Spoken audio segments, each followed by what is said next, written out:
Hello, and welcome to another episode of Yes, That Really Did Happen. This time we're going to discuss casinos, casino owners, a little bit of the mafia, but mainly we're going to discuss Howard Hughes. Howard Hughes was the only child of a businessman, Howard Hughes Sr., who had invented a rotary drill bit system that enabled oil companies to dig deeper than they ever were able to before and get more oil out of the ground. Because of this, Howard Hughes was a millionaire upon his birth. When his father died, Howard was only 19 years old. He assumed full control of the business empire at 19. He then started dabbling in other things. He was a brilliant engineer, and he did also become a filmmaker. And during the 20s, he bought a film studio. 1920s, that is, not when he was in his 20s, although he was in his 20s when he bought it. Um, so actually, both work. There you go. Anyways, so everybody said he was going to bomb. He ended up winning several Academy Awards. Um, in the 30s, he became a household name because of his exploits as a pilot. He circumnavigated the globe in only 91 hours in 1938. He tried to rival Boeing. He tried to design cutting edge jet engines and many other advancements in aviation technology. If you're interested in this type of stuff, there is a really good movie that was made in 2004 by Martin Scorsese called The Aviator, starring Leonardo DiCaprio. Check it out. It is a really good movie. I thoroughly enjoyed it. It is long, as it is a Scorsese movie. We'll get back to Scorsese in a minute. So, Howard Hughes liked to dabble. He got bored quickly. He also was OCD. He suffered from obsessive compulsive disorder and was a germaphobe. All of these things made him, in 1966, want to get out of California. In 1966 in California, the smog was so thick you could practically cut it with a knife. And he felt that that was not the healthiest place for him to be at age 61. I should mention his health was pretty poor at this point, owing to surviving several plane crashes back in the 1930s when he was doing all of his aviation exploits. He had habits. It was part of the obsessive compulsive disorder. He'd eat the exact same meal for dinner every single night: steak with a salad and small peas. Any of the larger peas were discarded. He would force people to clean offices and warehouses over and over again, claiming he could see the microscopic germs lingering on every available surface. So, this is something that was well known. He decided the desert air in Las Vegas would be much cleaner for him. So, early Thanksgiving, 1966, his private train pulled into Las Vegas, and his team comes out and rents the entire top two floors of the Desert Inn for the 2 week stay. Well, that 2 week stay turned into a 2 month stay. And right about New Year's Eve, which at the time and still is one of Las Vegas's busiest times, the owner of the casino came up to Howard Hughes and his people and asked him politely to check out of his hotel so he could reserve these rooms for his high rollers coming in on New Year's Eve. Howard Hughes was having nothing of that. He wasn't leaving. So, in true billionaire style, in 1966 money, he wrote a check for $13 million, roughly $100 million today, and bought the hotel so he didn't have to check out. Once he did this, of course, he brought in his team of accountants and his team of businessmen, and he had to figure out what it is he just bought. Okay?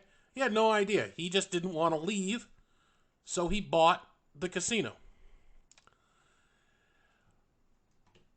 Well, when he looked at that, he said,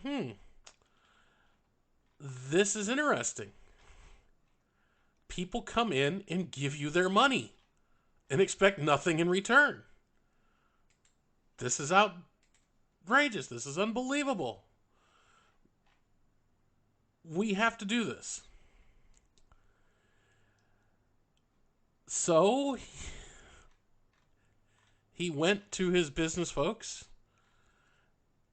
and he said, where can I buy more of these wonderful toys? He considered casinos toys. And he started buying more and more casinos. He had bought the Desert Inn, which is where Wynn Las Vegas is today. Next up, he bought the Sands, which is where the Venetian is today. He bought Castaways, the Frontiers, which was across the street from the Desert Inn. The Landmark, which is near where the Hilton was, which is now the Las Vegas Convention Center. And another casino, which was right across the street from the Desert Inn, called the Silver Slipper. So why did he buy the Silver Slipper? That's actually an interesting story. The Silver Slipper had a gigantic silver high-heeled shoe for its sign that was very, very bright and shined into his penthouse window at night. He was not too happy about this, so he bought the casino so he could tear down the sign. This is the type of billionaire Howard Hughes was. For 4 years, he lived in Las Vegas, conducted all his meetings through walls and windows, and didn't really see another soul. He was very reclusive during this time.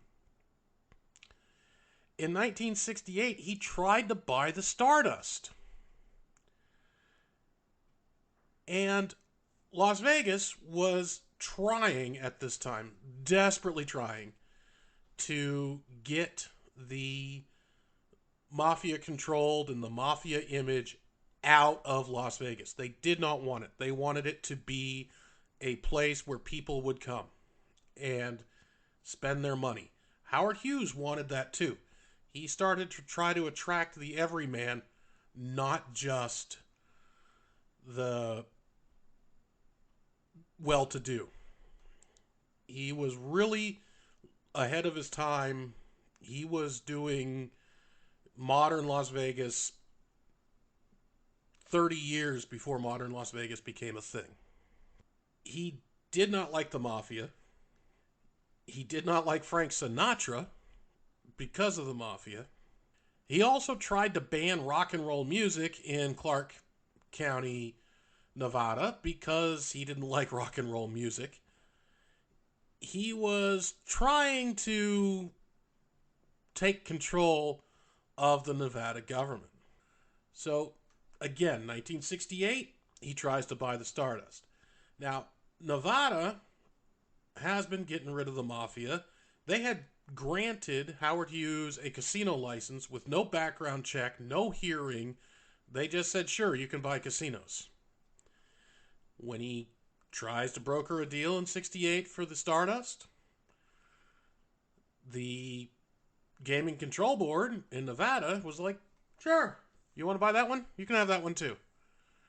The federal government, though, looked at this and says, we're not sure. This is kind of getting into antitrust territory. You can't own that many casinos. Nobody at that point in time had owned that many casinos. It was about the same time that